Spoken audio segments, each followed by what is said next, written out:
Hi everyone, it's Az here from HeelvsBabyface. Amazon's Rings of Power from the Lord of the Rings books. It's been real popular, hasn't it?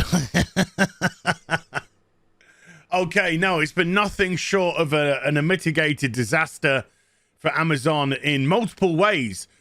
First of all, the trailer, which dropped just a month or so ago, couple of months or so ago, has gone down like an absolute lead balloon. They released the super fans, the Lord of the Rings super fans, who didn't know anything about Lord of the Rings, but don't worry about that. The Lord of the Rings super fans who were put into a pre-recorded, multiple taped session about what they loved about the trailer. That was picked up on. We could see where they reshot stuff, where they refilmed the same point twice. But the person who was talking, they were touching themselves on the other side as opposed to the correct side that they should have, or vice versa, obviously. Showing that if Amazon weren't happy with what was said, or they wanted it to be better or more grandiose or whatever it may be, for whatever reason, they got the super fans with their reactions to refilm what they said. In other words, it was a sham, an utter sham. The wonderful Jay Longbone caught the guy pissing in the castle as they're being shown around. As the influencers, as they love to be called, were peppered with alcohol for the experience. We saw the once reliant and trustworthy OneRing.net fall to greed, fall to access for Amazon, betraying everything that Tolkien stood for. I should really say he's dead. So he doesn't stand for it, he's stood for it. And then, of course, when they get called out, they try everything in their power to call others out. It's projection, and it's pathetic. From a bunch of pathetic people who sold their souls for access on a site which now no longer people interact with, and they are jealous and mad of people like Gary, massive Lord of the Rings fans, who get a ton, critical drinker as well, a ton of interaction when they talk about these topics. Oh dear, oh dear, oh dear. On this last Real BBC on Nerdrotic's channel, it was brought to our attention that the like to dislike ratio on the Lord of the Rings trailer had massively increased. And we see here that there is 110 likes, upvotes for the trailer, and 1.8 million dislikes. Now, this is Gary's. Mine we'll see in a moment. Don't worry. Not hiding that. And also, we had also discovered that the comments section, which now here show 55,500, had another, and I say another because 20,000 comments were removed, had another 8,000 comments removed, taking the total of comments removed to nearly 30,000, which is insane. And what do most of the comments say? You know, they mostly quote that evil cannot create quote, which is a sort of a rehash of something that Tolkien said.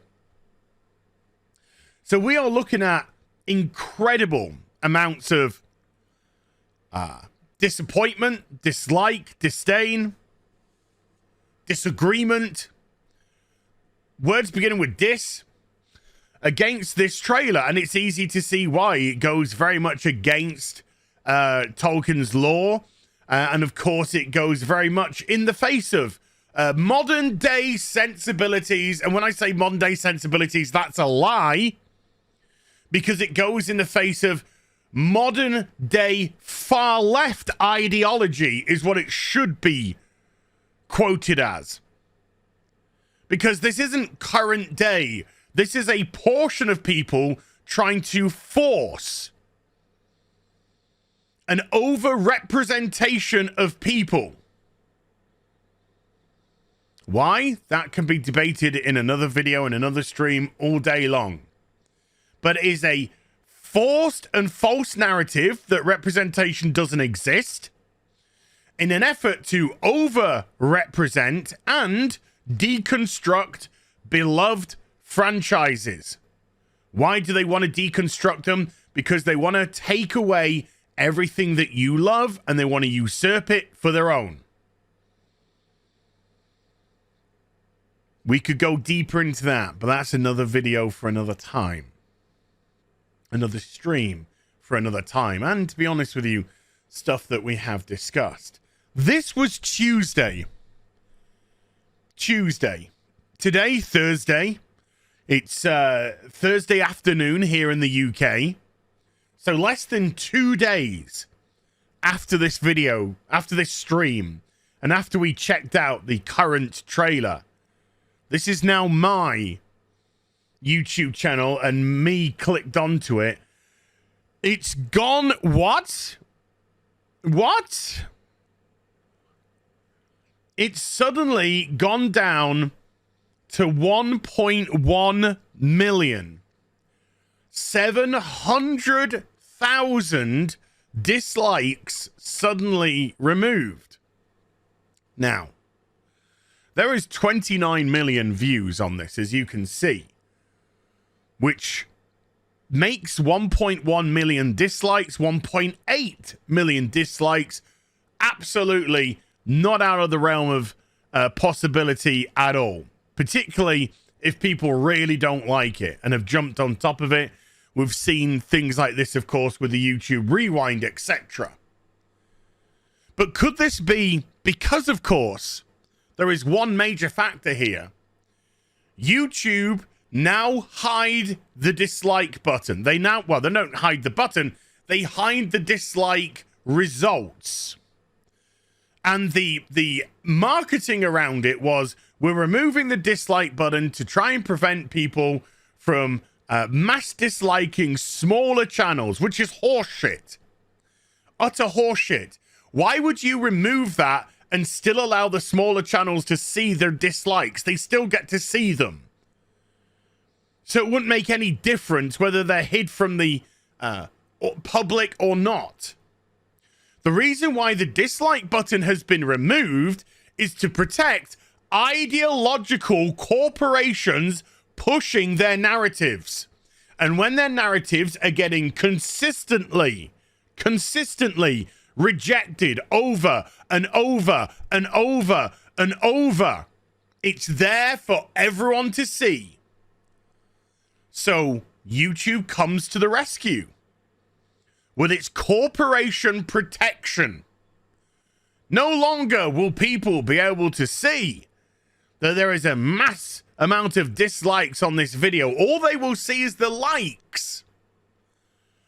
And that will formulate a more positive experience in that person's brain. Oh, look. Let's just say, for argument's sake, 1 million people have liked this Lord of the Rings trailer. That's all we can see. And what they don't see is that maybe 3, 4, 5 million have disliked it. Oh, it must be good. I'm going to go watch it. Oh, that product must be good. I'm going to go buy it. Oh, that movie must be good. I'm going to go to the cinema and see it. YouTube hid the dislike button so that corporations could be protected. But we can still see them thanks to an add-on. Now, you could say, but the add-on could be faulty. Okay, that's not without the That's not out of the realm of possibility. And I would be dishonest and disingenuous if I was to say, no, it's absolutely factual. But the thing is, if it's malfunctioning for this, why isn't it malfunctioning for other stuff?